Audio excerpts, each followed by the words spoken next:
खंडहर में तब्दील हो चुका गोविंदगढ़ का ऐतिहासिक किला कभी विश्व के सबसे पहले सफेद बाघ मोहन का घर था। 200 वर्ष पुराने इस किले का प्रशासन करेगा जीर्णोद्धार। सिटी न्यूज़ के परिक्रमा कार्यक्रम अंतर्गत आज हम आपको ले चलते हैं रीवा के गोविंदगढ़ में। प्राकृतिक सौंदर्य से परिपूर्ण गोविंदगढ़ का यह ऐतिहासिक किला लगभग 200 वर्ष पुराना है। यह किला कभी रीवा रियासत की शान हुआ करता था। इस भव्य किले का निर्माण वर्ष 1855 में रीवा रियासत के महाराजा विश्वनाथ सिंह ने कराया था और विश्व का पहला सफेद बाघ मोहन भी इसी किले में पला और बढ़ा। लेकिन समय बीतता गया और किले का अस्तित्व खत्म होता गया।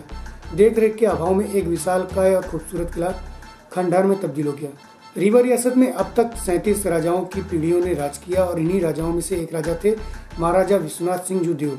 महाराजा विश्वनाथ सिंह जूदेव के पुत्र थे रघुराज सिंह जूदेव, जिनका विवाह 1851 के दौरान उदयपुर के महाराणा की बेटी राजकुमारी सौभाग्य कुमारी के साथ संपन्न हुआ था। इतिहासकारों की माने तो विवाह से पहले उदयपुर के महाराजा ने रीवा महाराजा विश्वनाथ के सामने उदयपुर स्थित लेक पैलेस के तर्ज पर रीवा में एक भव्य किला निर्माण कराने की शर्त रखी थी, जो कि प्राकृतिक सौंदर्य से परिपूर्ण हो।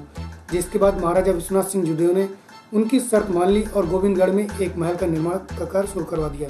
इस ऐतिहासिक किले के निर्माण कार्य के दौरान किले के आसपास बड़ी संख्या में मंदिरों का भी निर्माण कराया गया और वृंदावन के तर्ज पर कस्बे को विकसित भी किया गया, जिनमें से एक मंदिर में रमा गोविंद भगवान की स्थापना भी की गई और तब से इस कस्बे का नाम गोविंदगढ़ हुआ, जबकि पहले गोविंदगढ़ में खंदो के नाम से जाना जाता था।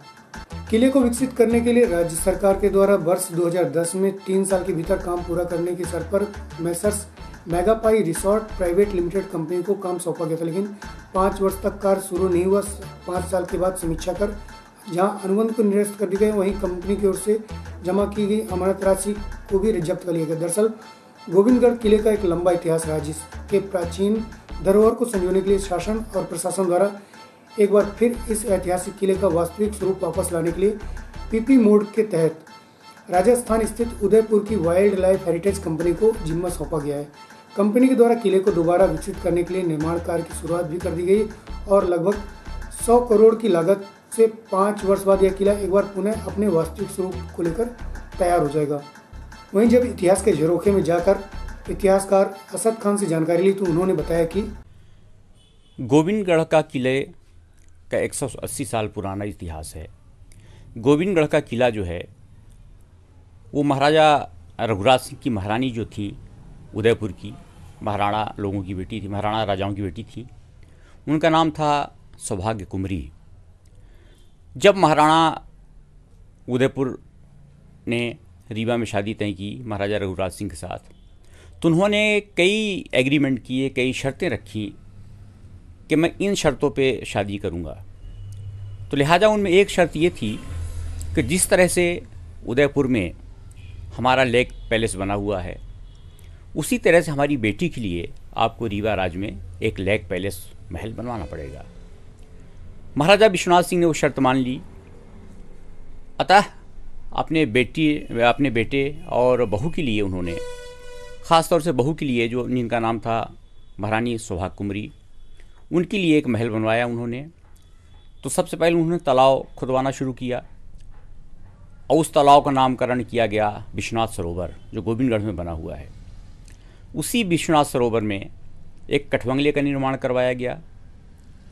वो कठबंगला बेहद खूबसूरत और लगभग जो उदयपुर में लेक पैलेस है उसी तरह से कुछ पैलेस और कठबंगला दिखता है। तो 1851 से शुरू करके 1854 तक काम चला और 1854 में महाराजा विश्वनाथ सिंह का निधन हो गया। तब आगे काम उनके बेटे महाराजा रघुराज सिंह जूदेव ने शुरू किया।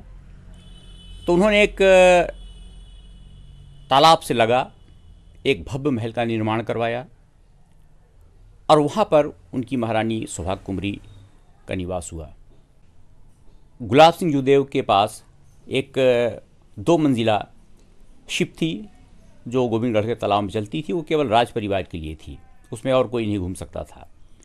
वो महाराजा मार्तन सिंह जूदेव के कार्यकाल तक रही और किला में जब वाइट टाइगर चला गया वहाँ से 1979-80 में जब सफ़ेद शेर चला गया और म्यूज़ियम भी रीवा आ गया, उसके बाद 1985-86 से वहाँ पे ट्रेनिंग सेंटर पुलिस का कायम हुआ, तो भी कुछ हद तक मेंटेन था, लेकिन उनके जाने के बाद किला पूरी तरह से वीरान हो गया, पूरा जर्जर हो गया।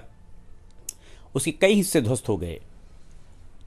कई कंपनियों ने उसके पहले उसकी वहाँ हेरिटेज होटल बनाने की सोची, लेकिन छोड़ दिया उन्होंने। वहाँ पर एक गोविंदगढ़ किले में एक ऊपर भव्य मंदिर था, जो मार्बल का बेहद खूबसूरत मंदिर था। तो उस मंदिर को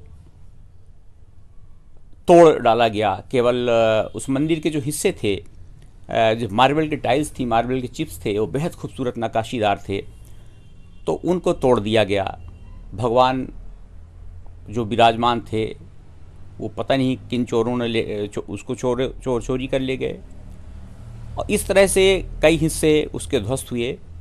लेकिन मौजूदा वक्त में उदयपुर की एक हेरिटेज कंपनी है जिसने उसे लिया है, और उस किले की जो भव्यता थी, उसकी शैली थी, उसका आर्ट था, उस आर्ट को जिंदा रखा जाए, उस आर्ट को कायम रखा जाए।